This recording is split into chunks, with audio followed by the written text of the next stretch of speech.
أعوذ بالله من الشيطان الرجيم.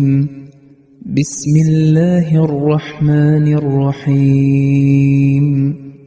ولن ترضى عنك اليهود ولا النصارى حتى تتبع ملتهم قل إن هدى الله هو الهدى ولئن اتبعت أهواءهم بعد الذي جاءك من العلم ما لك من الله من ولي ولا نصير.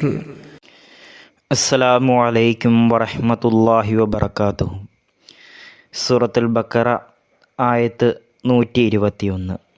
അർത്ഥം: നീ അവരുടെ മതത്തെ പിന്തുടർന്നെങ്കിലല്ലാതെ ജൂതന്മാരും ക്രിസ്ത്യാനികളും നിന്നെപ്പറ്റി ഒരിക്കലും സംതൃപ്തരാവുകയില്ല. പറയുക, നിശ്ചയമായും സാക്ഷാൽ മാർഗദർശനം അള്ളാഹുവിൻ്റെ മാർഗദർശനം മാത്രമാകുന്നു. നിനക്ക് വന്നു കിട്ടിയ അറിവിനു ശേഷം നീ അവരുടെ സ്വച്ഛകളെ പിന്തുടരുന്ന പക്ഷം അള്ളാഹുങ്കൽ നിനക്ക് യാതൊരു മിത്രവും സഹായിയും ഉണ്ടാകുന്നതല്ല.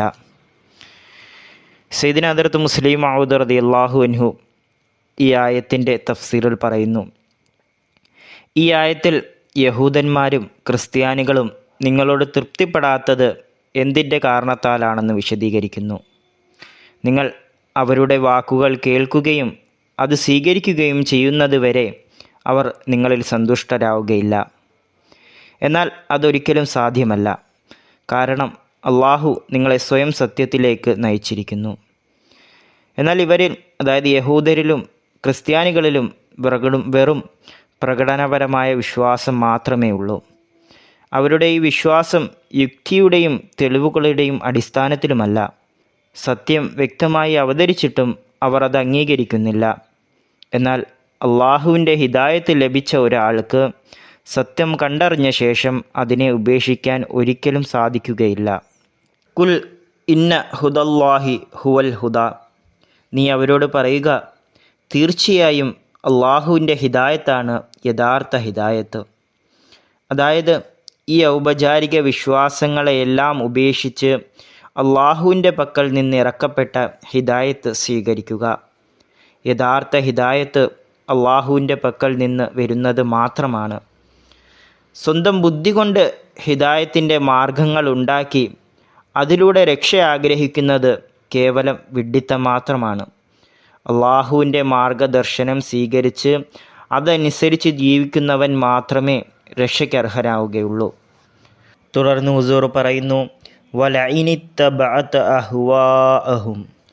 ഇവിടെ സംബോധന റസൂലുള്ളാഹി സ്വല്ലല്ലാഹു അലൈഹി വസല്ലമിനെ ആണെങ്കിലും ഇവിടെ ഉദ്ദേശിക്കുന്നത് ഉമ്മത്തിലെ ആളുകളെയാണ്. ഇത് വിശുദ്ധ ഖുർആൻ്റെ ഒരു ശൈലി കൂടിയാണ്. മാത്രവുമല്ല, റസൂലുള്ളാഹി സ്വല്ലല്ലാഹു അലൈഹി വസല്ലം അള്ളാഹുവിൻ്റെ കൽപ്പന ലംഘിക്കുമെന്ന് സങ്കല്പിക്കാൻ പോലും സാധ്യമല്ല. അള്ളാഹു തന്നെ വിശുദ്ധ ഖുർആനിൽ റസൂലുള്ളാഹി സ്വല്ലല്ലാഹു അലൈഹി വസല്ലമയെക്കുറിച്ച് വളരെ വ്യക്തമായി പറയുന്നു, കുൽ ഇൻ കുൻതും തുഹിബ്ബൂനല്ലാഹ് ഫത്തബിഊനി യുഹിബ്ബുക്കുമുല്ലാഹ്. സൂറത്തുൽ ആലു ഇമ്രാൻ ആയത്ത് 31. ഓ റസൂൽ, നീ ആളുകളോട് പറയുക, നിങ്ങൾ അള്ളാഹുവിനെ സ്നേഹിക്കുന്നുവെങ്കിൽ എന്നെ പിന്തുടരുവിൻ, അള്ളാഹു നിങ്ങളെ സ്നേഹിക്കും.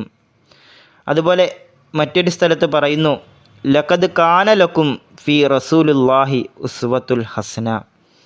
അൽ അഹ്സാബ് ആയത്ത് 21. തീർച്ചയായും നിങ്ങൾക്ക് റസൂലുള്ളാഹി സ്വല്ലല്ലാഹു അലൈഹി വസല്ലമിൽ ഒരു ഉത്തമമായ മാതൃകയുണ്ട്. അതിനാൽ ഈ ആയത്തിൽ നബി സല്ലല്ലാഹു അലൈഹി വസല്ലമയോടല്ല, മറിച്ച് ഉമ്മത്തിനെയാണ് സംബോധന ചെയ്യുന്നത്. ഹവ എന്ന വാക്കുകൊണ്ട് ഇവിടെ മറ്റൊരു കാര്യത്തിലേക്കാണ് ശ്രദ്ധ ക്ഷണിക്കുന്നത്. അതായത് മോശമായ ആഗ്രഹങ്ങൾ മനുഷ്യനെ താഴ്ത്തട്ടിലേക്ക് കൊണ്ടുവരുന്നതാണ്. എന്നാൽ ഉന്നതമായ ദീനിൻ്റെ ആഗ്രഹങ്ങൾ ഉയരങ്ങളിലെത്താൻ സഹായിക്കുന്നു. മനുഷ്യൻ മോശമായ ആഗ്രഹങ്ങളെ പിന്തുടർന്നാൽ അവൻ തൻ്റെ സ്ഥാനം നഷ്ടപ്പെടുത്തി താഴേക്ക് പതിക്കും.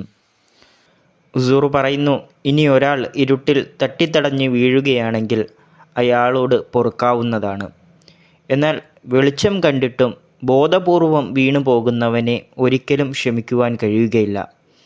അതായത് വഞ്ചിതനായി വഴിപിഴച്ചു പോകുന്നവന് മാപ്പു നൽകാം. എന്നാൽ സത്യം വ്യക്തമായി മനസ്സിലായിട്ടും നിഷേധിക്കുന്നവന് ഒരിക്കലും മാപ്പ് നൽകുവാൻ കഴിയുകയില്ല. മാ ലക മിനല്ലാഹി മിൻ വലിയും വലാ നസീർ പറയുന്നു, നിനക്ക് അള്ളാഹുവിൻ്റെ പക്കൽ നിന്ന് ഒരു സംരക്ഷകനോ സഹായിയോ ഉണ്ടാകുന്നതല്ല. അതായത് നിങ്ങളുടെ ഭാരം ചുമക്കുവാൻ നിനക്ക് ആരെയും തന്നെ കിട്ടുകയില്ല. ഭാഗികമായി ആണെങ്കിലും ശരി, പൂർണ്ണമായി ആണെങ്കിലും ശരി. മിനല്ലാ എന്ന് പറഞ്ഞ് സൂചിപ്പിക്കുന്നത് ലൗകിക ആഗ്രഹങ്ങളെ പിന്തുടരാതെ അള്ളാഹുവിൻ്റെ മാർഗദർശനത്തിൽ കീഴ്പ്പെട്ടവന് മാത്രമേ അള്ളാഹുവിൻ്റെ സഹായം ലഭിക്കുകയുള്ളൂ. വാഹിർ ദവാന അൽഹംദുലില്ലാഹി റബ്ബിൽ ആലമീൻ.